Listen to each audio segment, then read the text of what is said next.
Have you ever faced a situation that seemed completely hopeless? Let me tell you an incredible story from the Bible that might just change your perspective on faith, miracles, and divine provision. Picture this. A widow devastated by the loss of her husband faces an unimaginable crisis. Her husband, who had been one of the prophets serving under Elisha, left her with crushing debt. Now creditors were threatening to take her 2 sons as slaves.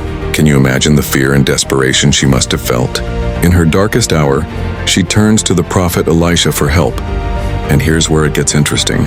Instead of giving her money or speaking to the creditors, Elisha asks her a simple question. What do you have in your house? Her response, just a small jar of oil. That's it. Everything she owned had been sold to pay the debts. But watch what happens next. Elisha instructs her to borrow as many empty jars as possible from her neighbors. Not just a few, but all she could find. Then, in the privacy of her home, she begins pouring her tiny jar of oil into the borrowed vessels. Amazingly, the oil keeps flowing, filling jar after jar until there isn't a single empty container left.